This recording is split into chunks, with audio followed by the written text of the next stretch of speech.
Hello students, welcome to Biomentors classes online. Today we are going to discuss the next topic in our chapter work, energy and power. और आज की जो अपनी heading है वो है वर्क एनर्जी थियरम. सो ये आज की आपकी हेडिंग हो गई यहां पर, जिसके बारे में हम लोगों को यहां पर डिस्कस करना है work energy theorem. This is our topic for today's lecture. So अब इसको हम लोगों को कैसे करना है. देखो वर्क एनर्जी थियरम क्या कहती है.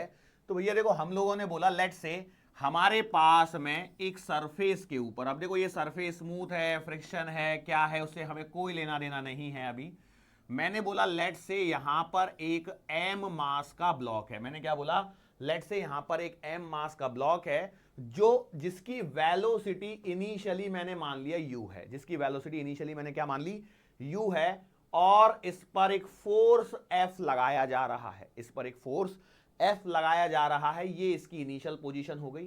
अब इस पर इस कांस्टेंट फोर्स के कारण क्या हुआ कि ये पोजीशन नंबर 1 से पोजीशन नंबर 2 तक पहुंच गया है. इस पर वही फोर्स F लग रहा था और इस समय इसकी वेलोसिटी v हो चुकी है. This is the position number 2. और इस दरमियान इसने डिस्टेंस कवर कर ली है d. इस दरमियान इसने डिस्टेंस कवर कर ली है कितनी, d डिस्टेंस यहां पर इसने कवर कर ली है. तो अब यहां पर कुछ चीजों के बारे में हम लोग यहां पर बात करते हैं. तो मैं बोला क्या बातें करनी है सर जी. तो मैंने सिंपल सी बात बोली कि काइनेटिक एनर्जी यदि मैं यहां पर निकालता हूं एट पोजीशन 1 तो ये निकल के आती है हाफ एम यू स्क्वायर. मैं बोला सही बात है. और kinetic energy at second position यदि मैं निकालता हूं तो ये आएगी half M V square. Yes और नो. तो आप बोलेंगे सर इसमें कौन सी बड़ी बात है, तो हम लोग वैसे भी बता सकते थे कि यही आने वाली है करके. मैं बोला ठीक है. अच्छा मैं यहां पर आपसे पूछता हूं लेट से चेंज इन काइनेटिक एनर्जी. तो आप इसे लिखेंगे kinetic energy at position 2 minus kinetic energy at position 1. तो ये आ जाएगी आपके पास में half M V square minus का हाफ एम यू स्क्वायर. ठीक है, जिसे आप चाहें तो half M V square minus का यू स्क्वायर लिख सकते हैं. बिल्कुल सही बात है. अच्छा अब जरा इसको हम लोग थोड़ा सा और चेंज करते हैं. तो जरा यहां पर ध्यान से देखिए क्या हो रहा है. मैं यहां पर कहने की कोशिश कर रहा हूं आप लोगों से. देखो इस ब्लॉक पर एम मास के ब्लॉक पर एफ फोर्स लग रहा है. तो एक्सेलरेशन ऑफ ब्लॉक कितना आएगा, तो एक्सेलरेशन ऑफ ब्लॉक आएगा आपके पास में एफ बाई एम. लेकिन इसके अलावा कोई तरीका है क्या एक्सेलरेशन निकालने का. तो आप बोलोगे सर जी है ना, कौन सा तरीका. तो मैं बोलूंगा देखो वी स्क्वायर बराबर का यू स्क्वायर प्लस का 2as वाला तरीका. तो यहां से आप देखेंगे तो यहां से आप लिख सकते हो वी स्क्वायर माइनस का यू स्क्वायर अपॉन 2 और s कितना है d. So this will be equivalent to acceleration. Yes और नो. मैं बोला सही बात है. एक काम करता हूं, एक्सेलरेशन को थोड़ी देर के लिए साइड में रख के मैं यहां से एक चीज देखता हूं. तो वी स्क्वायर माइनस का यू स्क्वायर बराबर आ रहा है 2 इंटू ए इंटू डी आ रहा है. कितना आ रहा है, 2 इंटू ए इंटू डी आ रहा है. यस और नो. तो आपने बोला सही बात है. अब मैं क्या करता हूं कि यहां पर जो डेल्टा के ई मतलब चेंज इन काइनेटिक एनर्जी की जो इक्वेशन आई है उसके अंदर में यदि मैं इसे पुट कर देता हूं तो मुझे बताओ क्या मिलेगा. V square minus U square की जगह यदि मैं 2ad पुट कर देता हूं तो मैं लिख पाऊंगा चेंज इन काइनेटिक एनर्जी बराबर आएगा half into M into 2ad. Yes और नो. तो आपने बोला सही बात है. 2 से 2 कट जाएगा तो ये चेंज इन काइनेटिक एनर्जी आपके पास में आ रही है m इंटू ए इंटू डी. कितनी आ रही है, m इंटू ए इंटू डी. यहां पर आपके पास में काइनेटिक एनर्जी में जो चेंज है वो निकल के आ रहा है. यस और नो. तो सर इसका करना क्या है, थोड़ा सा आप सब्र रखिए तब मैं आपको समझा रहा हूं. जस्ट थोड़ी सी तसल्ली रखिए. मैं अभी सिर्फ आपको इतना बता रहा हूं change in kinetic energy m into A into D यहां पर निकल के आ रही है. अब मैं यहां पर आपसे एक और सवाल पूछता हूं, what will be the work done by this force F, what will be the work done by this force F to move the block from position 1 to position 2. सवाल को ध्यान से सुनिए. मैंने क्या बोला, what will be the work done by force F in moving block from position 1 to 2. तो आप लिखेंगे work done will be equals to force into displacement. और force कितना आएगा, तो m आएगा m into a into d. So work done in moving the block from position 1 to 2 आ रहा है आपके पास में m into a into d आ रहा है. yes or no. आ रहा है कि नहीं आ रहा है? तो मतलब बिल्कुल सही बात है। अब यहां पर हम लोग यदि ऐसा मान लें कि सिर्फ और सिर्फ इस सिस्टम के अंदर में एक ही फोर्स F है, मतलब जो भी ये फोर्स है वो नेट फोर्स ही है, तो इस केस से मैं ये कह सकता हूं कि, ध्यान सुनना मैंने क्या बोला, मैंने बोला कि यदि मैं ऐसा मान लेता हूं कि भैया यही जो फोर्स है यही आपका नेट फोर्स है, यही आपका नेट फोर्स F है जो यहां पर मूव करा रहा है, फ्रिक्शन विक्शन सब हट चुका है, सब गायब कर दिया, बस वही फोर्स F है, तो उस फोर्स F के कारण आपका जो चेंज इन काइनेटिक एनर्जी आ रही है और जो वर्क डन आ रहा है, दोनों की वैल्यू क्या आ रही है? सेम आ रही है। तो हम लोग कहते हैं यहां पर कि भैया work done by all forces, work done by all forces, क्योंकि यही यहां पर सिस्टम के अंदर में दिख रहा है, इज इक्वल्स टू आ रहा है चेंज इन काइनेटिक एनर्जी। और ये जो वह स्टेटमेंट निकल के आ रहा है जिसे हम लोगों ने यहां पर प्रूफ करने की कोशिश की है, इसे बोला जाता है आपका, यही आपकी कहलाती है वर्क एनर्जी थ्योरम। यही आपकी क्या कहलाती है? वर्क एनर्जी थ्योरम कहलाती है। अब देखो बेसिकली देखा जाए तो हम लोगों ने इसको जो प्रूफ किया है ये तो एकदम सिंपल केस के लिए किया है, लेकिन वर्क एनर्जी थ्योरम के बारे में आपको कुछ चीजें पता होनी चाहिए। वो ये है कि भैया देखो मैं लिख रहा हूं work done by all forces, तो यहां पे work done by all forces यहां पर लिख रहा हूं, और इस समय यहां पर सिर्फ और सिर्फ एकमात्र फोर्स है, वो है F।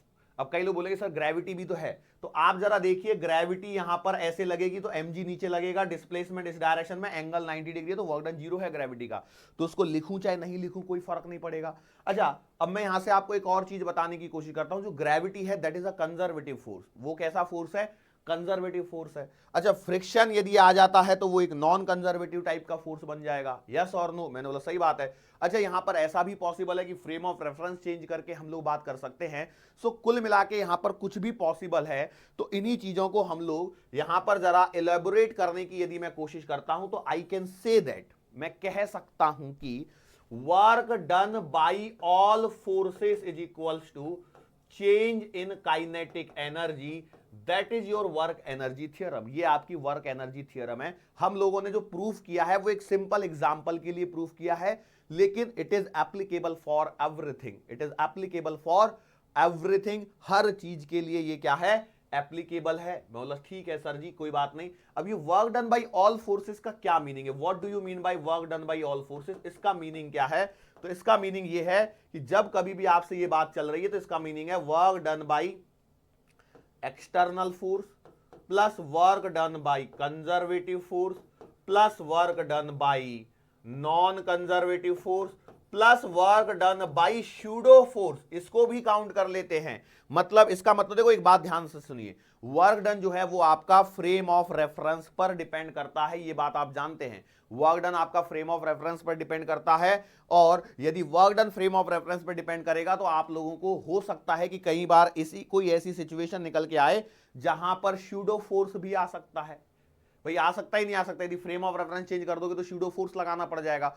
तो इसके कारण हम लोग क्या बोले भैया, work done by all forces आपका यहां पर काउंट होता है। इसका एक मतलब और समझ लीजिए, वो ये है कि वर्क एनर्जी थ्योरम जो है वो हर फ्रेम ऑफ रेफरेंस में लगाई जा सकती है, बशर्ते आप स्यूडो फोर्स को ध्यान रखें। यदि स्यूडो फोर्स को भूल गए तो गड़बड़ी हो सकती है। तो इसको कंबाइनली मैं क्या लिख सकता हूं? इसको मैं कंबाइनली सब चीजों को यदि मिला के मैं मिक्स में लिखना चाहूं तो मैं लिखूंगा भैया यहां पे कि it implies work done by external force plus work done by conservative force plus work done by non conservative force plus work done by pseudo force is equals to kinetic energy final minus का kinetic energy initial. क्या ये बात आप लोगों को समझ में आ रही है? आनी चाहिए, इसमें क्या दिक्कत है? इसके अलावा कोई और फोर्स आप सोच पा रहे हो? एक एक्सटर्नल फोर्स लगा दोगे, कंजर्वेटिव में आपके ग्रेविटेशनल फोर्स हो गया, स्प्रिंग फोर्स हो गया, या आपका इलेक्ट्रोस्टैटिक फोर्स हो गया, वो कोई फोर्स यदि आता है तो वो कंजर्वेटिव में चला जाएगा। नॉन कंजर्वेटिव में आपका फ्रिक्शन चला गया, या और भी कोई फोर्स आ रहा है।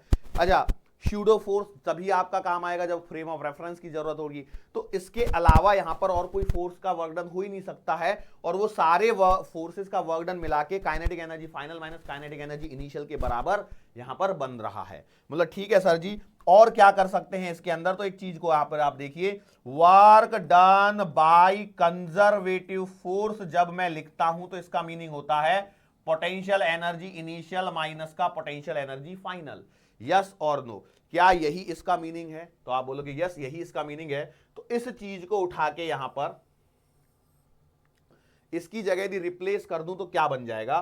तो इसकी जगह रिप्लेस हो जाएगा तो आएगा कैसे? Work done by external force plus U initial minus U final plus work done by non conservative force plus work done by pseudo force बराबर kinetic energy final minus kinetic energy initial. क्या यही बनेगी equation? बिल्कुल सही बात है। अब जरा एक काम करते हैं, इनको हम लोग उधर में लेके जाते हैं। So I can write work done by external force plus work done by non conservative force plus work done by pseudo force can be written as kinetic energy final minus kinetic energy initial. और इसको यदि मैं इधर लेके आता हूं तो देखो क्या हो जाएगा, इस पूरी टर्म को इधर लेके आऊंगा तो ये हो जाएगा माइनस यू इनिशियल माइनस का यू फाइनल। यस और नो? तो आप बोलोगे बिल्कुल सही बात है, इसमें तो कोई परेशानी है ही नहीं। अरे भाई ऐसे लिखा जाएगा कि नहीं लिखा जाएगा? तो आप बोलोगे यस सही बात है। अब जरा यहां पर ध्यान से देखिए, मैंने बोला कि if work done by external force zero हो जाए, work done by non conservative force zero हो जाए और work done by pseudo force zero हो जाए। ये कब जीरो हो जाएंगे? तो ये तब जीरो हो जाएंगे जब आपके पास में एफ एक्सटर्नल जीरो हो जाए या फिर डिस्प्लेसमेंट और एक्सटर्नल फोर्स परपेंडिकुलर हो। हम लोग तो सीधा सीधा बात कर रहे हैं कि भैया नॉन कंजर्वेटिव फोर्स भी जीरो हो जाए और सूडो फोर्स भी जीरो हो जाए। ये तीनों जीरो हो जाएंगे तो work done by external force, work done by non conservative force, work done by pseudo force क्या हो जाएगा? जीरो हो जाएगा। और यदि ऐसा हो जाता है so I can say that zero बराबर काइनेटिक एनर्जी फाइनल माइनस का kinetic energy initial minus U initial minus का यू फाइनल। क्या ये बात सही है? बोलो सही बात है। अब इसको इधर उधर एडजस्ट कर लेता हूं मैं, तो मेरे पास में क्या आ जाएगा? U initial minus U final बराबर kinetic energy final minus kinetic energy initial. थोड़ा सा चेंज और कर लेता हूं मैं यहां पर, और थोड़ा सा चेंज क्या करता हूं, इसको इधर लेके आ जाता हूं, इसको इधर लेके आ जाता हूं। तो ये मेरे पास में बन जाएगा यू इनिशियल प्लस का काइनेटिक एनर्जी इनिशियल बराबर काइनेटिक एनर्जी फाइनल प्लस का यू फाइनल। इसको और अच्छे से यदि संभाल के लिखना है, सजा के लिखना है, तो आप लिख सकते हैं क्या कि पोटेंशियल एनर्जी इनिशियल प्लस का काइनेटिक एनर्जी इनिशियल बराबर पोटेंशियल एनर्जी फाइनल प्लस का काइनेटिक एनर्जी फाइनल। और इसे बोला जाता है एनर्जी कंजर्वेशन प्रिंसिपल। इसे बोला जाता है एनर्जी कंजर्वेशन प्रिंसिपल। तो एक बात ध्यान रखना, यदि आपके, हम लोग सिंपल सी बात कह सकते हैं कि if only conservative forces are present, if only conservative forces are present then total mechanical energy, total mechanical energy remains conserved, total mechanical energy remains conserve. तो यहां पर हम लोग इस कॉन्सेप्ट का यूज कर सकते हैं। इस बात को आप लोगों को ध्यान रखना है। यही आपका एनर्जी कंजर्वेशन का क्या है? प्रिंसिपल है। अब सवाल ये उठता है कि इससे रिलेटेड जो सवाल बनते हैं, न्यूमेरिकल बनते हैं, वो किस प्रकार के बनते हैं? इतना सा ही कॉन्सेप्ट। अब इसके आगे तो इस पे तमाम दुनिया भर के सवाल हम लोग यहां पर बनाने की कोशिश करेंगे और इसे सॉल्व करने की कोशिश करेंगे। कैसे सवाल की वैरायटी बन सकती है, जरा उसको हम लोग यहां पर देखते हैं। ठीक है, मैंने बोला ठीक है। लेट्स से क्वेश्चन है आपके पास में, एक पॉइंट मास है हमारे पास में m, which is initially at rest at t बराबर 0 पर, ये रेस्ट पर है। मैंने बोला ठीक है। मैंने बोला है कि velocity depends on, its velocity depends on displacement x। इसकी वेलोसिटी जो है वो वेलोसिटी जो है इसकी डिस्प्लेसमेंट x पर डिपेंड कर रही है कुछ इस प्रकार से। किस प्रकार से? एज v बराबर kx। किस प्रकार से रिप्रेजेंट कर रही है? v बराबर का kx। मैं कुछ भी ले सकता हूं, मेरी मर्जी है। सो यहां पर ये दे दिया और बोला गया है find the work done by all forces. सवाल में डेटा को ध्यान से सुनिए क्या हो रहा है। हमारे पास में एक m मास का पार्टिकल है जो t बराबर 0 पर रेस्ट पर है और t बराबर 0 पर रेस्ट पर है, और इसकी जो वेलोसिटी है इस पर कोई तो भी एक फोर्स लगाया होगा मैंने, इस कुछ तो भी फोर्स लग रहे हैं, और फोर्स इस प्रकार से लग रहे हैं कि velocity depends on displacement x as v बराबर kx। मैं इक्वेशन कुछ भी ले सकता हूं, बस ये इक्वेशन चेंज होगी और कुछ नहीं है। मैंने यहां पे बोला find the work done by all forces, तो ये सवाल बोलो किस पर है, किसके ऊपर बेस्ड है? तो ये सवाल है आपका वर्क एनर्जी थ्योरम पे। सर कैसे पता लगा? तो यहां पर क्लियरली लिखा है work done by all forces, और आप जानते हैं work done by all forces क्या होता है? काइनेटिक एनर्जी फाइनल माइनस का काइनेटिक एनर्जी इनिशियल। तो इनिशियली तो वो रेस्ट पर है, मतलब इनिशियल काइनेटिक एनर्जी 0 हो गई। तो आपको क्या निकालना है इस सवाल के अंदर में? सिर्फ और सिर्फ काइनेटिक एनर्जी फाइनल, जो कि आएगी हाफ एम वी स्क्वायर, और v बराबर kx दे रखा है, तो आपका सिंपल सा आंसर आ गया हाफ एम kx का स्क्वायर। सॉल्व कर लो तो half M k square x square. खत्म सवाल। इतना सा सवाल था, एकदम हलवा सवाल। बोलो कर सकते हो कि नहीं कर सकते? बिल्कुल कर सकते हो। अरे बोलो। हालांकि अब देखो यही सवाल यदि आपके सामने आ जाए तो आप लोगों को बहुत डर लगेगा, अरे पता नहीं कुछ दिया ही नहीं है इस सवाल के अंदर में, कैसे निकालेंगे वर्क डन वगैरह। बेसिकली क्या है ना, वो आपको कंफ्यूज करने की कोशिश करते हैं एंड नथिंग एल्स। अच्छा, अब मैंने ये जो सवाल बनाया है, मैंने ये सवाल दिया है on the basis of displacement. क्या मैं यही सवाल टाइम के बेसिस पर दे सकता हूं? मतलब देखो वही kinematics and nothing else. Kinematics में आपको जो रिलेशन सिखाया वही रिलेशन यहां पर भी काम आने वाले। मतलब कैसे? जैसे सेम सवाल करते हैं हम लोग, लेकिन अब देखो मैंने kx लिया ना, तो kx की जगह थोड़ा सा डेटा और अच्छा कर लेते हैं और हम लोग सवाल करते हैं कुछ इस प्रकार से। किस प्रकार से? अगला क्वेश्चन देखो फटाफट, देखो पहला सवाल समझ में आया कि नहीं आया? एट t बराबर 0 एट रेस्ट, कौन? पार्टिकल है आपका रेस्ट पर। तुम्हें इतना बड़ा स्टेटमेंट लिखने के बजाय मैंने डायरेक्ट लिख दिया। एक m मास का पार्टिकल है जिस पर कोई तो भी फोर्स लग रहा है, and now a force F is applied on the particle of mass m such that its velocity depends on time as। अब देखो मैंने टाइम का दे दिया v बराबर का 3t स्क्वायर। कुछ भी ले लो डेटा जो आपको अच्छा लगे। हाँ ठीक है, v बराबर का 3t स्क्वायर।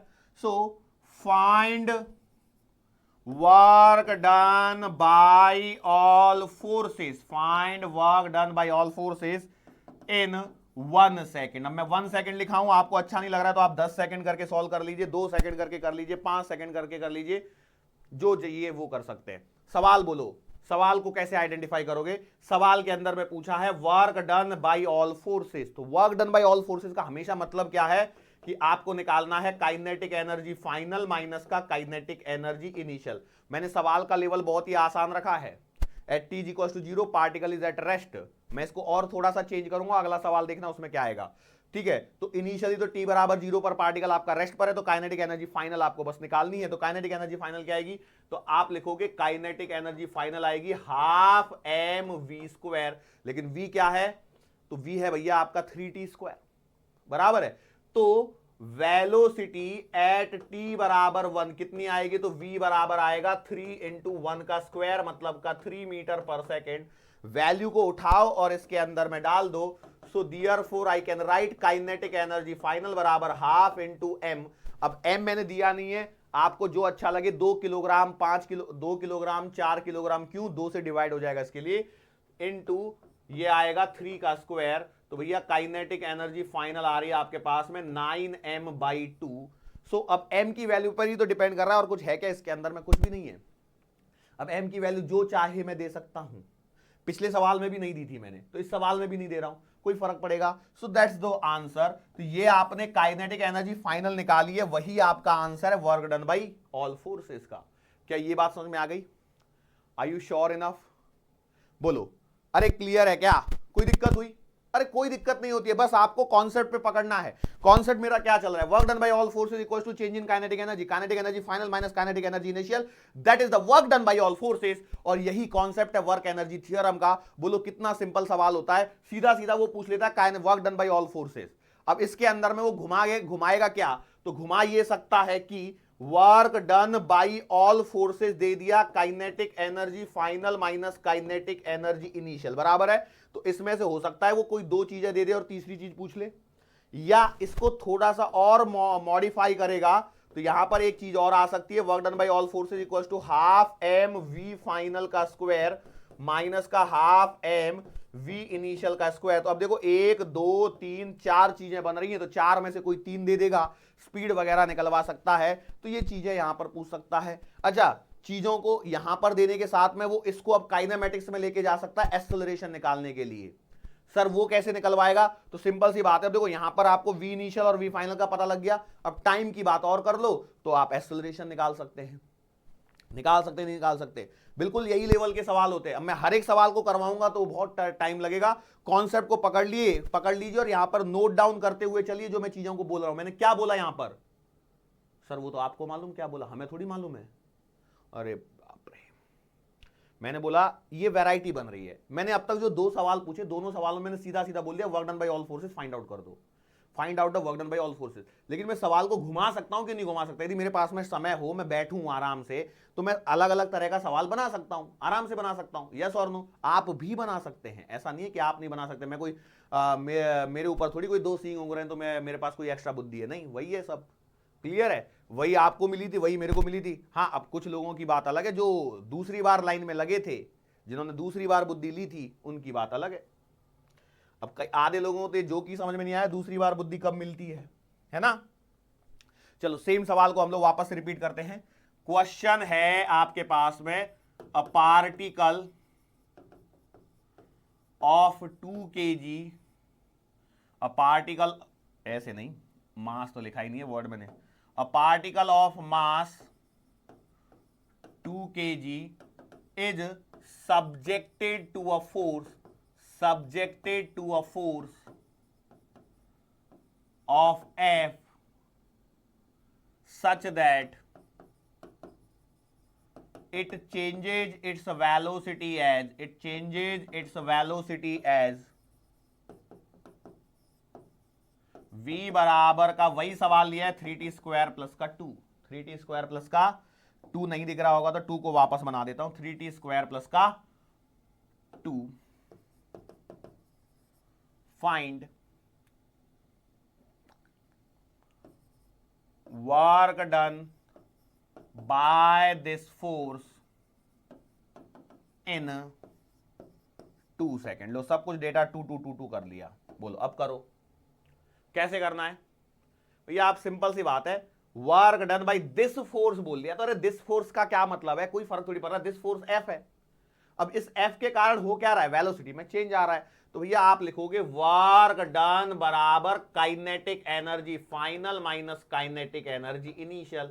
अब देखो पिछले सवाल में पार्टिकल रेस्ट पर था, इस बार रेस्ट पर नहीं है, तो अब क्या लिखोगे, तो half M V square minus का हाफ एम यू स्क्वायर लिख लो चाहिए तो हाफ इंटू एम मतलब 2 kg और v कितना आएगा, तो बेटा v आएगा यहां पर 2 पुट करके, तो 2 2 जा 4 3 जा 12 प्लस 2 मतलब आ गया 14 का स्क्वायर माइनस का हाफ इंटू 2 इंटू, और t की जगह 0 रखोगे तो ये आएगा 2 का स्क्वायर। इसको अभी आप सॉल्व कर लेना, 14 का स्क्वायर करोगे तो 196 माइनस का 4 मतलब आ गया 194 जूल। खत्म सवाल।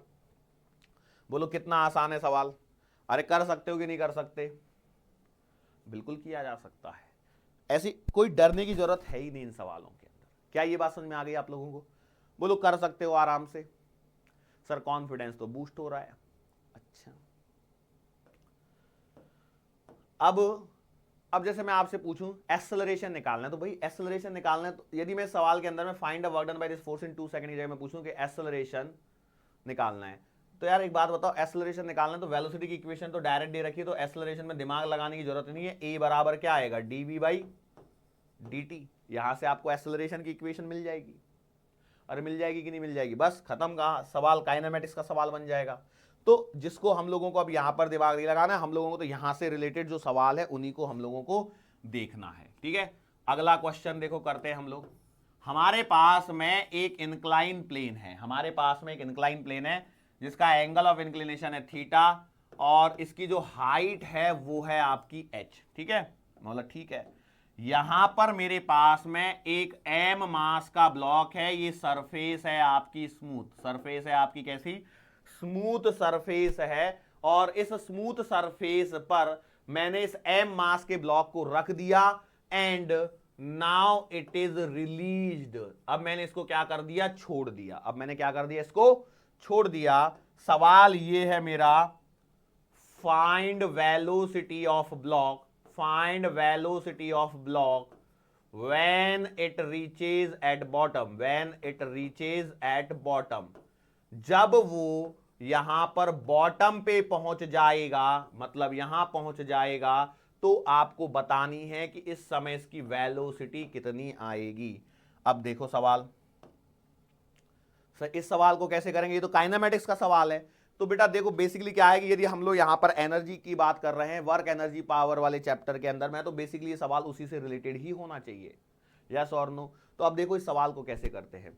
सरफेस है स्मूथ, इसका मतलब फ्रिक्शन हट गया, इसका मतलब क्या हो गया, फ्रिक्शन यहां पर है नहीं, और फ्रिक्शन हट गया तो इसका मतलब यह है कि भैया यहां पर सिर्फ और सिर्फ ग्रेविटी काम कर रही है, सिर्फ और सिर्फ क्या काम कर रही है, ग्रेविटी काम कर रही है, और सिर्फ ग्रेविटी काम कर रही है, तो इसका मतलब यह है कि यहां पर एनर्जी कंजर्व हो सकती है। तो सवालों में एक पॉइंट और याद रखना, ये बात याद रखना कि जब कभी सिर्फ और सिर्फ कंजर्वेटिव फोर्सेस हैं, मतलब कभी भी जब सवाल को सॉल्व करना हो तो हमेशा चेक कर लेना कि भैया कि फोर्सेस जो है वो कंजर्वेटिव हैं या नॉन कंजर्वेटिव है। यदि सिर्फ कंजर्वेटिव फोर्सेस की बात कर रहा है तो आपको डरने की जरूरत है ही नहीं, बिल्कुल सिंपल सवाल यहां पर बन के आ जाएगा। क्या ये बात क्लियर हो गई? यदि ये बात क्लियर हो गई तो अब हम लोग इसको लगाते हैं। तो भैया एनर्जी कंजर्वेशन कहता है काइनेटिक एनर्जी इनिशियल प्लस का kinetic energy, sorry potential energy initial बराबर पोटेंशियल एनर्जी फाइनल प्लस का काइनेटिक एनर्जी फाइनल। अब मैं यहां पर आपको एक और पॉइंट में आपको रिकॉल करवाना चाहता हूं, वो ये है कि कभी भी ध्यान रखना जब भी पोटेंशियल एनर्जी लिखनी हो तो कहीं पर एक रेफरेंस लाइन ड्रॉ करनी है। तो मैंने माना लेट से ये है आपकी रेफरेंस लाइन, ये क्या है, रेफरेंस लाइन है जहां पर पोटेंशियल एनर्जी क्या है, जीरो है। तो बस अब आपका काम हो गया। सो अब आप देखिए काइनेटिक एनर्जी इनिशियल, तो बेटा यहां से इसको रिलीज किया गया, मतलब ये रेस्ट पर होगा, तो काइनेटिक एनर्जी इनिशियल कितनी आएगी, जीरो। पोटेंशियल एनर्जी की बात करो तो ये इस समय h हाइट पर है, तो h हाइट पर पोटेंशियल एनर्जी हो जाएगी mgh, ये बात सही है। अच्छा यहां पर जब ये फाइनली पहुंच जाएगा तो इस समय ये कहां पर है, तो इस समय है ये ग्राउंड लेवल पर जहां पर पोटेंशियल एनर्जी जीरो हो गई, और काइनेटिक एनर्जी फाइनल तो आप लिखोगे हाफ mv², बराबर है। बस तो पुट कर दीजिए तो आपको आएगा mgh बराबर का हाफ mv², m से m कैंसिल कर दीजिए तो v बराबर आएगा under the root of 2gh, under the root of 2gh। अब देखो, अब मैं आपसे एक सवाल पूछता हूं, वो सवाल ये है कि मान के चलो, सवाल यहां पर ध्यान से देखना, ये एक टावर है जिसकी हाइट है यहां पर h, यहां से एक m मास के पार्टिकल को ड्रॉप किया है, क्या किया है, ड्रॉप किया है। तो यहां पर वेलोसिटी बताओ, तो कैसे निकालते थे आप लोग, फटाफट निकाल के बताओ जरा, यहां पर कैसे निकालते थे। सर ये तो फॉर्मूला है ना डायरेक्ट, v बराबर अंडर रूट 2gh, लेकिन निकाला कैसे था, तो आपने बोला होगा v² बराबर का u² प्लस का 2as, यस इनिशियली जीरो है तो v² बराबर 0 प्लस का 2 इंटू a कितना है तो g है, और s कितना है तो h है। सर जी पे माइनस क्यों नहीं लगाया आपने, तो एक बात ध्यान रखो, ये यदि आपका ओरिजिन है, ये पॉइंट यदि ओरिजिन है तो डिस्प्लेसमेंट माइनस h हो जाएगा और एक्सेलरेशन माइनस g हो जाएगा, तो माइनस माइनस प्लस हो जाएगा, तो v² बराबर 2gh, तो v बराबर का अंडर रूट 2gh, वही हो रहा है कि नहीं हो रहा है, बात समझ में आ रही है। तो वही एक वैरायटी है जिसको हम लोगों ने एक अलग तरीके से मैंने यहां पर आपको समझाने की कोशिश करी है। तो इसका मीनिंग क्या है, इसका सिग्निफिकेंस क्या है, इसका सिग्निफिकेंस ये है कि यदि यहां पर ये जो फोर्स है वो है ग्रेविटी का, ये फोर्स कौन सा फोर्स है, ग्रेविटी का फोर्स है, जो कि कंजर्वेटिव फोर्स है, और आपको मालूम होगा कि कंजर्वेटिव फोर्सेस में work done does not depend on path, does not depend on path, it only depends on initial position and final position, और वी से डिस्प्लेसमेंट पर ही डिपेंड कर रहा है। और ऐसा है तो इसका मतलब ये है कि मान के चलो ये आपका वो ग्राउंड लेवल मैंने बना दिया, और यहां से ऊपर में h हाइट पर ये एक पाथ मैंने बना दिया, ठीक है। इसकी जो हाइट है वो कितनी है, ये h हाइट है, ठीक है, ओके।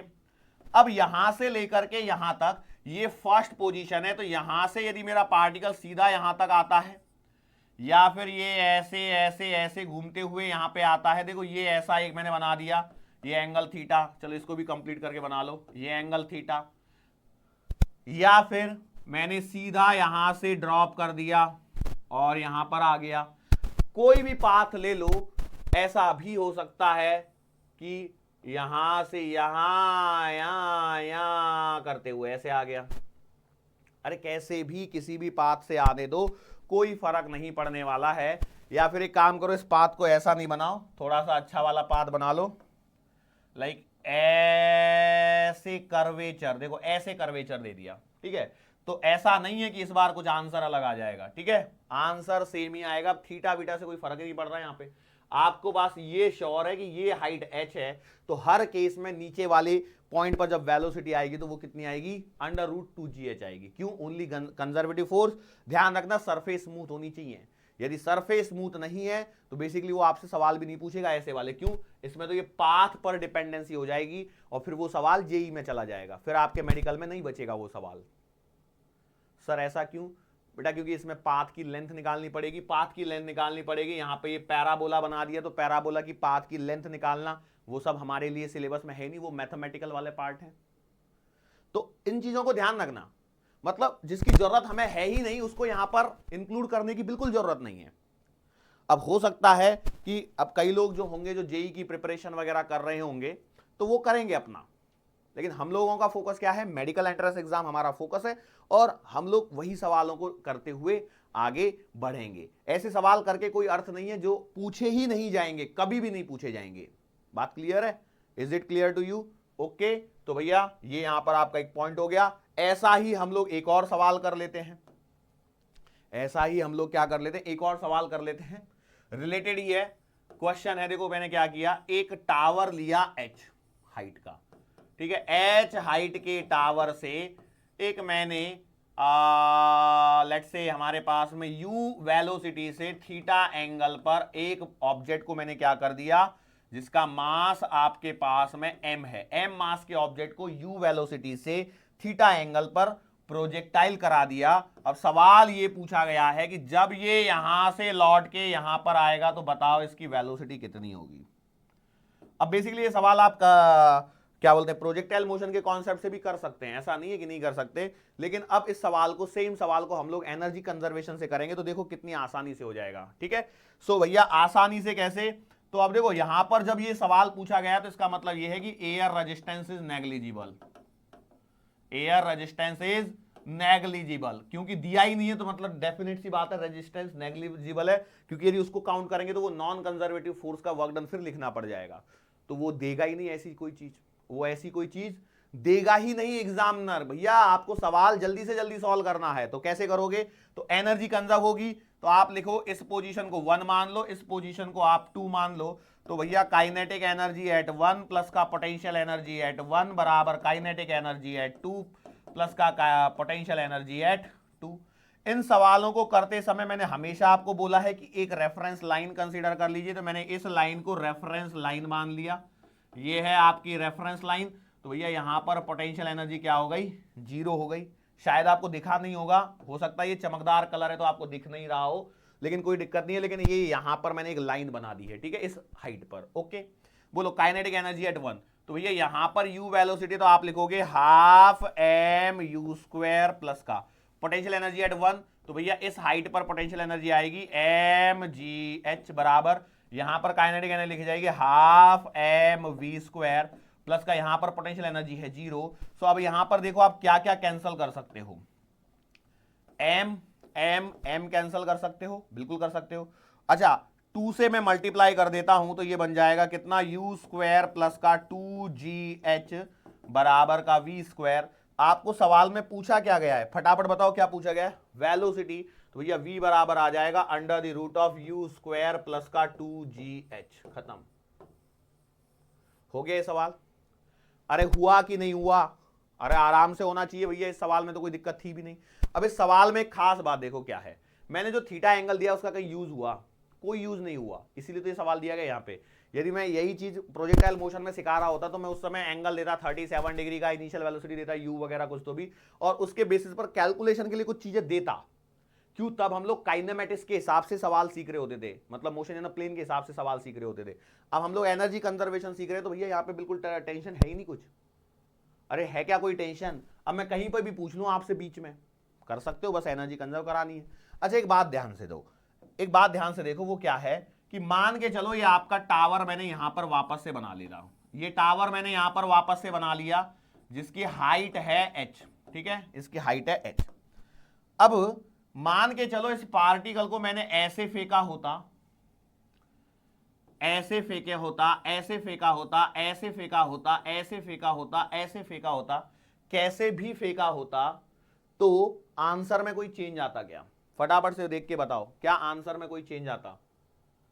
एक और फेंक लो, ऐसे भी फेंक लो भैया, सीधा सीधा नीचे भी फेंक लो, इतने एरो बनाए, इसमें किसी भी डायरेक्शन में आप फेंक लो, मुझे बताओ कोई चेंज आता क्या आपके आंसर में?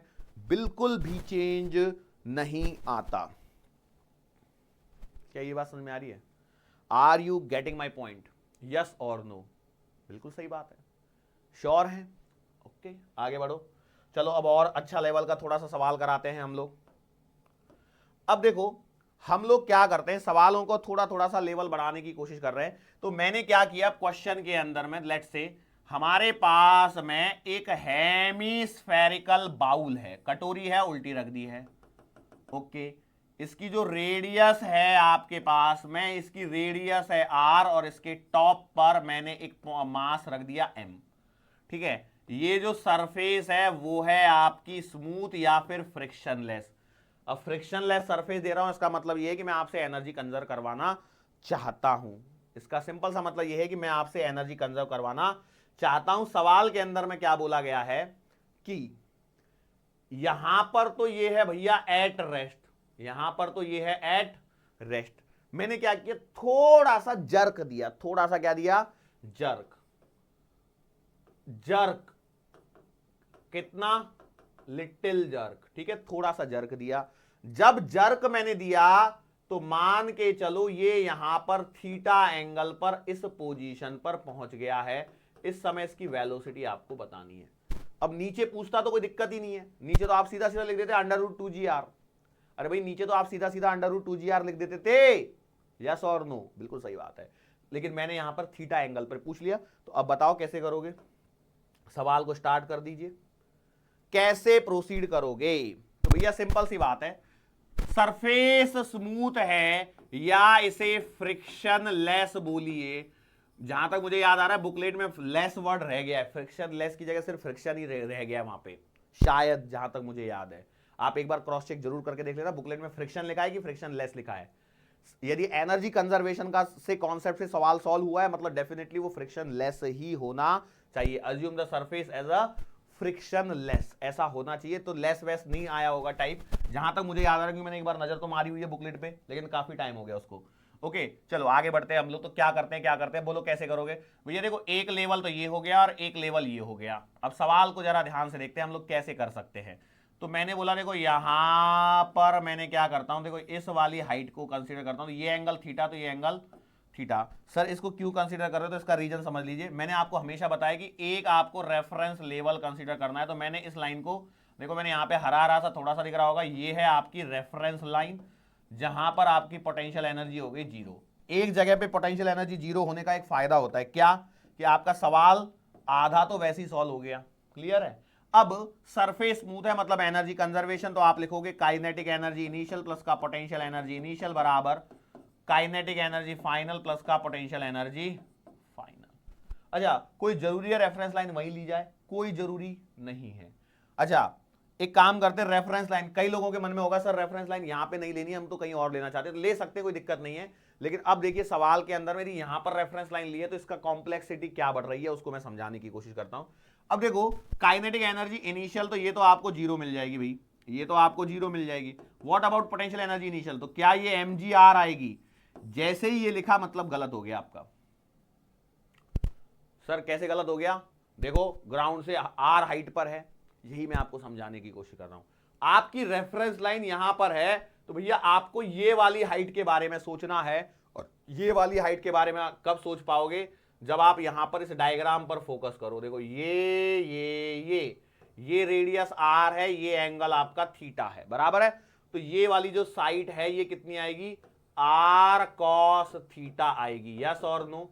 यस, सही बात है। और आपका जो बाउल के ऊपर जो बची हुई ये हाइट है, ये इसको यदि मैं h मान लेता हूं, कितना मान लेता हूं? h मान लेता हूं, तो मेरा मतलब ये हो जाएगा कि ये पोटेंशियल एनर्जी को यहां से मिटा दिया जाएगा, और मैंने मान लिया कि भैया ये है mgh, जहां पर ये वाली जो हाइट है वो है h। अब सही हो गया? बिल्कुल सही हो गया। चलो आगे बढ़ जाओ। काइनेटिक एनर्जी फाइनल तो आप लिख दोगे हाफ mv², v निकालना है। पोटेंशियल एनर्जी फाइनल तो बेटा ये जीरो आ जाएगी, इसीलिए तो सवाल करवाया जा रहा है। क्या ये बात पकड़ में आ गई? तो बस खत्म हो गया।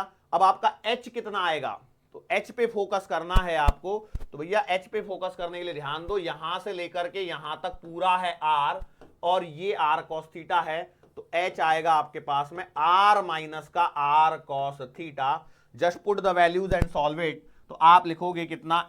mg r minus r cos theta बराबर हाफ mv²। कैंसलेशन करिए, थोड़ा सा क्या काट सकते हो, m से तो m कट जाएगा, r को कॉमन ले लीजिए और 2 को इधर आ जाएगा, तो ये आएगा 2gr 1 माइनस का cos थीटा बराबर v²। देखो ध्यान से, अरे आ रहा है कि नहीं आ रहा है? सो v का आंसर आएगा under the root of 2gr 1 minus cos theta. It is a very standard result, याद रख लेना। अब थीटा यहां पे कुछ भी देने दो, बट मैंने एक बात ध्यान रखना, मैंने ये जो थीटा लिया है वो वर्टिकल से थीटा लिया है। ऐसा नहीं हो कि एग्जामिनर घुमा दे और हॉरिजॉन्टल से दे दे, आंसर बदल जाएगा। मतलब अब यदि मैं आपसे एग्जाम में सवाल पूछना चाहता हूं, तो मैं इस सवाल को कैसे पूछूंगा? मैं पूछूंगा एक 2 किलोग्राम वाला पार्टिकल है, अब 2 किलो हो चाहे 10 किलो, उससे कोई फर्क नहीं पड़ने वाला, क्योंकि मास पे तो डिपेंडेंसी है ही नहीं वेलोसिटी की। ओके, अब मैंने आपसे सवाल पूछना है कि भैया इसको हमने क्या किया कि 2 मीटर रेडियस वाले एक हेमिस्फेरिकल बाउल जो कि उल्टा रखा है उसके ऊपर रख दिया और उसको थोड़ा सा जर्क दे दिया, तो बताओ what will be the speed of the mass m या block m when it makes an angle of 37 degree from the vertical. सवाल क्लियर हुआ? तो यही सवाल है, थीटा कितना दे दिया? 37 डिग्री फ्रॉम द वर्टिकल दिया है। अब मैं इसी सवाल को बोल सकता हूं कि 53 डिग्री फ्रॉम द हॉरिजॉन्टल। या इस सवाल की लैंग्वेज को घुमाने का तरीका देखो, इनको आप अपने ओन वर्ड्स में लिखते चलना। ऐसा बोल सकता हूं कि व्हेन, अब देखो इसको कैसे लैंग्वेज को डिफिकल्ट बनाया जा रहा है। देखो इसको मैंने मान लिया पोजीशन वेक्टर। इफ सवाल के अंदर में कैसे देगा, ऐसे बोलेगा कि सेंटर ऑफ बाउल, अब बाउल का मतलब समझ आइए हेमिस्फीयर है ये, is at origin, is at origin, ऐसा बना दिया। और बोलेगा कि if position vector is 53 degree away from axis, away from horizontal axis, ऐसे कुछ तो भी दे दिया। मतलब सवाल सेम ही है, ये अवे वर्ड पे ध्यान दीजिए। मतलब 53 डिग्री अवे है, मतलब इधर से 53 डिग्री है, तो इधर से कितना है? 37 डिग्री। वही सवाल है, लैंग्वेज को बदला।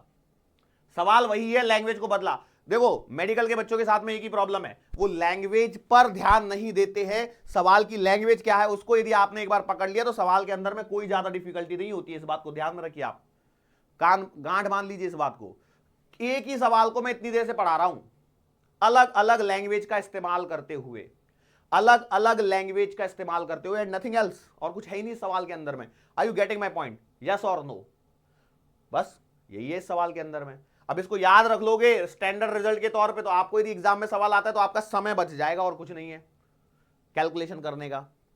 Are you getting my point? Are you sure enough? Okay, अब इसी सवाल को यदि मैं थोड़ा सा डिफिकल्ट करना चाहता हूं, इसी सवाल को मैं क्या करना चाहता हूं, थोड़ा सा मान के चलो डिफिकल्ट करना चाहता हूं, तो इस सवाल में डिफिकल्टी कैसे बढ़ाई जा सकती है, कैसे डिफिकल्टी बढ़ाई जा सकती है, करूंगा नहीं मैं, आपको खुद से करना ये सवाल, मैं नहीं करने वाला हूं इस सवाल को। अब मैं आपको समझा चुका हूं, बस करना वही है, ठीक है। ये ऐसे बना दिया मैंने, ये ऐसे बना दिया, मान के चलो ये है आपकी अल्फा पोजीशन और ये है आपके पास में बीटा पोजीशन। तो यहां से लेकर के यहां पर एट रेस्ट पर मान लीजिए इसको, और इसके बेसिस पर मैं आपसे सवाल यहां पर पूछ सकता हूं, नहीं पूछ सकता, अल्फा बीटा एंगल दे दिए दो अलग अलग, यहां पर वेलोसिटी पूछ सकता हूं। करना वही है, एनर्जी कंजर्वेशन। बस आपका क्या है, आपकी ट्रिग्नोमेट्री अच्छी होनी चाहिए और बाकी कुछ भी नहीं है। मतलब देखो, एक रेफरेंस लेवल तो ये आ गया, एक रेफरेंस लेवल ये आ गया, इन दोनों के बीच का आपको चाहिए। तो भैया देखो, ये वाला जब आप करोगे तो देखो यहां पर ये आएगा और एक यहां पर आएगा। बात समझ में आ रही है? ये यहां पर एक पोजीशन है, यहां पर एक पोजीशन है, एंड नथिंग एल्स। इसको बस इतना सॉल्व करना है एंड आपका आंसर आ जाएगा। तो यहां पर यदि आप देखोगे तो काइनेटिक एनर्जी तो जीरो है। अच्छा, रेफरेंस लाइन यदि आपने इसको मान लिया है तो ये आपको निकालनी पड़ेगी। तो ये तब निकाल पाओगे जब आपके पास में ये वाला पॉइंट और कंसीडर कर लीजिए, ये वाली जो पूरी हाइट है वो है आर। यस और नो? बताओ, देखो ऐसे ही करना है इसको, यस और नो। तो अच्छा, ये वाला एंगल पूरा बीटा है, तो ये वाली जो साइड है वो है आर कॉस बीटा। यस और नो? ये वाली जो साइड है वो है आर कॉस अल्फा। अब इसका आंसर निकालना है। अरे कर सकते हो कि नहीं कर सकते? बिल्कुल कर सकते हो, बस खत्म हो गया। अब तो मैंने डेटा पूरा सॉल्व ही कर दिया। ये वाला अल्फा है, तो देखो यहां से लेकर के यहां तक का आर कॉस अल्फा हो गया। ये वाला पूरा एंगल बीटा है, तो यहां से लेकर के यहां तक नीचे आर कॉस बीटा हो गया। इन्हीं चीजों को तो यहां पर देखना है, यस और नो, बस काम खत्म। अब आपको इस वाली हाइट को निकालना है, तो इससे पोटेंशियल एनर्जी का आपको एक आइडिया मिल जाएगा। Is it clear to you? Sure है? अब मैं हो सकता है एंगल इधर में कुछ और घुमा के दे दूं, तो उस बेसिस पर सवाल बनाया जा सकता है। बस मैं आपको ये समझाने की कोशिश कर रहा हूं। Is it clear to you? Now अब सिंस मैंने अल्फा बीटा रखा था, तो इसके कारण कॉम्प्लेक्शन आपको दिख रहा होगा सवाल के अंदर में। लेकिन यदि एग्जामिनर आपसे सवाल पूछना चाहता है तो एग्जामिनर आपको एंगल्स दे देगा। 30 डिग्री दे दिया, 45 डिग्री दे दिया, या 37 डिग्री, 53 डिग्री दे दिया। ऐसे कुछ तो भी एंगल दे देगा, जिससे क्या है ना कि आपको करने में क्या रहेगी, आसानी रहेगी। क्लियर है? श्योर है? मतलब ठीक है। चलो अगले सवाल पे बढ़ते हैं हम लोग, और थोड़ा सा लेवल बढ़ाते हैं, और आपसे क्या करते हैं, एक सवाल पूछते हैं। क्या करते हैं? एक और सवाल मैं यहां पर आपसे पूछने की कोशिश करता हूं। सर कैसा सवाल? देखो सवाल देखते हैं। ये हैं आपके स्प्रिंग ब्लॉक वाले प्रॉब्लम है। मेरे पास में यहां पर एक स्प्रिंग है, यहां पर क्या है, एक स्प्रिंग है जिसको मैंने ग्राउंड पर लगाया हुआ है। स्प्रिंग कांस्टेंट के है, इसके ऊपर मैंने एम मास का ब्लॉक है। अब देखो ध्यान से सुनना, ये सेम सवाल आप ऑलरेडी कर चुके हो, लेकिन अब सवाल का पैटर्न बदल चुका है। मैंने इस ब्लॉक को मैंने क्या बोल दिया है, if the block is released all of a sudden, अचानक से मैंने ब्लॉक को छोड़ दिया, find maximum compression, find maximum compression इन स्प्रिंग। ये सेम सवाल हम लोग न्यूटन्स लॉज ऑफ मोशन में कर चुके हैं, लेकिन वहां पर ध्यान दीजिए लैंग्वेज क्या लिखी थी। वहां पर लिखा था block is released slowly, block is released slowly. तो अब बोलो क्या होगा? तो जब मैंने इस ब्लॉक को ऑल ऑफ अ सडन छोड़ दिया, तो इसका मतलब ये है कि भैया ये स्प्रिंग को कॉम्प्रेस करते हुए, मान के चलो मैक्सिमम कॉम्प्रेस करते हुए, ये स्प्रिंग कॉम्प्रेस हो गई, कॉम्प्रेस हो गई, कॉम्प्रेस हो गई, कॉम्प्रेस हो गई, और यहां पे आ गया। ठीक है? यस और नो? बोलो बिल्कुल सही बात है। अब आप यहां पर फोर्स कौन सा लग रहा है, तो भैया स्प्रिंग फोर्स है। और स्प्रिंग फोर्स कैसा फोर्स होता है, तो आप जानते हैं कंजर्वेटिव फोर्स है। और ग्रेविटी लग रही है, दो ही फोर्स है, दोनों कंजर्वेटिव है, तो इसका मतलब यह है कि एनर्जी कंजर्वेशन लगेगा। तो हम लोग क्या करते हैं, इस पोजीशन को नाम दे देते हैं ए और इस पोजीशन को नाम दे देते हैं बी। तो मैंने बोला ठीक है, तो हम लोग लगाएंगे energy conservation, kinetic energy at A plus का पोटेंशियल एनर्जी एट ए बराबर kinetic energy at B plus का पोटेंशियल एनर्जी एट बी। अरे बोलो सही बात है, यस बिल्कुल सही बात है। अब हमारा जो प्रश्न है वो है रेफरेंस लाइन का, तो भैया रेफरेंस लाइन लेनी है। तो भैया देखो ये हमारी रेफरेंस लाइन मान लेते हैं, ये क्या मान लेते हैं, रेफरेंस लाइन। ओके, तो रेफरेंस लाइन ये लेने से हमारे पास में क्या फर्क पड़ेगा, तो हम कह सकते हैं भैया मैक्सिमम एक्सप्रेशन जो कंप्रेशन आया है वो है एक्स। अच्छा, यहां पर ब्लॉक रेस्ट पर है, यहां पर भी ब्लॉक रेस्ट पर है। सर आपको कैसे पता लगा यहां पर ब्लॉक रेस्ट पर है? अरे भैया सिंपल सी बात देखो, जहां पर मैक्सिमम कंप्रेशन होगा उस जगह स्प्रिंग थोड़ी सी देर के लिए रुकेगी और उसके बाद वापस भागेगी। भाई यहां से आपने ब्लॉक रखा तो ये ऐसे जाएगी, जा रही है जब तक जा रही है, उसके बाद जब मैक्सिमम कंप्रेशन हो जाएगा उसके बाद क्या होगा, मान लो यहां पर मैक्सिमम कंप्रेशन है, उसके बाद क्या होगा, वो ऊपर आने लगेगी। अरे जब डायरेक्शन चेंज करोगे तो वो इंस्टेंटेनियस कहां पे होगी, रेस्ट पर होगी, तो वही पोजीशन की हम लोग बात कर रहे हैं। तो भैया यहां पर भी जीरो है और यहां पर भी क्या है, जीरो। अच्छा, पोटेंशियल एनर्जी एट ए कितनी आएगी, तो ये आएगी mgx। क्यों, रेफरेंस लाइन ये है, ये आपकी रेफरेंस लाइन है, तो यहां से तो x ऊपर है। ओके, और पोटेंशियल एनर्जी एट बी कितनी आएगी, तो कई लोग बोलेंगे जीरो, मतलब सही बात है। लेकिन एक बात यहां पर ध्यान रखना भैया, पोटेंशियल एनर्जी एट बी जो है वो दो कारणों से है, potential energy due to gravity plus का potential energy due to spring also. अरे बात समझ में आ रही है? तो ग्रेविटी वाली तो जीरो हो जाएगी, लेकिन स्प्रिंग वाली कितनी आएगी, हाफ के एक्स स्क्वायर। इसको मत भूलना बस, और ये भूलने ही वाले हो, मैं बता देता हूं, आधे से ज्यादा लोग भूल गए होंगे इसको, ये लगाई नहीं होगी।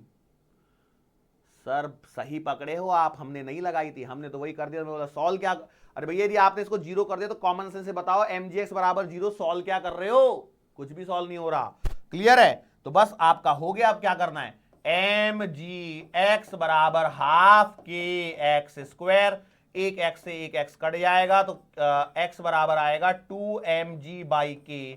अब आप न्यूटन्स लॉज ऑफ मोशन उठा के देख लीजिए, यही आंसर mg/k आ रहा था जब हमने ब्लॉक को आराम आराम से प्यार से छोड़ा था, रिलीज स्लोली किया था, तो इसका आंसर 2mg/k की जगह mg/k। We were getting the answer as mg/k when the block was released slowly. Then the answer of maximum compression in the spring was mg/k. But when the block is released all of a sudden, then the answer becomes 2mg/k. क्या ये बात समझ में आ गई? Yes or no?